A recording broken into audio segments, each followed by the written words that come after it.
உலக புகையிலை எதிர்ப்பு தினத்தை முன்னிட்டு ராமகிருஷ்ணா புற்றுநோய் சிகிச்சை மையம் மற்றும் ராமகிருஷ்ணா மருத்துவமனை சார்பில் புகையிலை பற்றிய விழிப்புணர்வை மக்கள்கிட்ட ஏற்படுத்தணும் அப்படிங்கிறதுக்காக ஒரு புதுமையான ஸ்பின் வீல், அதாவது ஒரு கேம் பேஸ்ட் அவேர்னஸ் ஒன்று பண்ணியிருக்கிறோம்.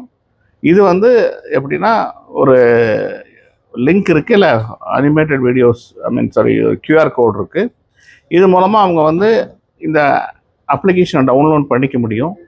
இது சும்மா போய் ஒரு லாகின் பண்ணுற மாதிரி இல்லாமல், ஒரு வீல் தொட்டு அது சுற்றி அது போய் நிற்கும். எங்கே போய் நிற்குமோ அதோட topic for example side effects of long term effects of smoking, இல்லை பேசிவ் ஸ்மோக்கராக இருந்தால் என்னாகும், இல்லை ரொம்ப அதிகமான ஸ்மோக் பண்ணுறவங்களாக இருந்தால் என்னாகும், லாங் டேர்ம் எஃபெக்ட்ஸ் என்ன, ஷார்ட் டேர்ம் சைட் எஃபெக்ட்ஸ் என்ன அப்படிங்கிறதெல்லாம் ஒரு தமிழ் மற்றும் ஆங்கிலம் ரெண்டுலேயுமே ஒரு வாய்ஸ் ஓவரும் வரும், ஒரு நம்ம படிச்சுக்கவும் முடியும். இந்த மாதிரி பண்ணியிருக்கோம்.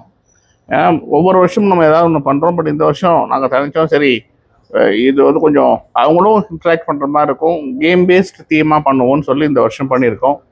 இந்த விழிப்புணர்வு தேவையா அப்படின்னு கேட்டிங்கன்னா, நமக்கு புற்றுநோயோட எண்ணிக்கை அதிகமாகிட்டே இருக்குது. சரி, 2020 10 லட்சமாக இருந்தது, இன்றைக்கி 15 லட்சம் 16 லட்சம் பேருக்கு போயிட்டோம். அது எண்ணிக்கை அதிகமானதோட ஆண்களுக்கு வரக்கூடிய புற்றுநோயில் 47% புகையிலையினால தான் வருது. பெண்களுக்கு 16.5% புற்றுநோய் புகையிலையினால தான் வருது.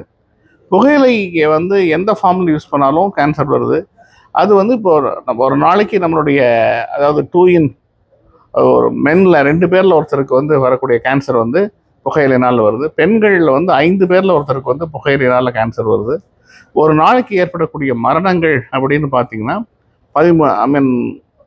ஒரு நாளைக்கு 3500 பேர், வருஷத்துக்கு 13.5 lakhs அப்படிங்கிறாங்க.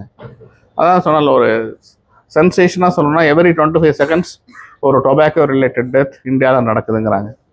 ஸோ இந்த அளவுக்கு ஒரு அவங்க இறக்குறவங்க வெறும் புற்றுநோயினால் மட்டும் இல்லை, மாரடைப்பு, ஸ்ட்ரோக், இப்படி டொபாக்கோ ரிலேட்டட் டிசீசஸ் அதிகமாக இருக்குது. இந்த மெனேஸ் பற்றி அவங்க நம்மக்கிட்ட அவங்கள வருஷத்தில் ஒரு தடவையாவது விழிப்புணர்வு ஏற்படுத்தணும், அவங்கள சிந்திக்க வைக்கணும் அப்படிங்கிறதுக்காக வருடம் நம்ம ஒரு நாவல் ப்ரோக்ராம் பண்ணியிருக்கோம்.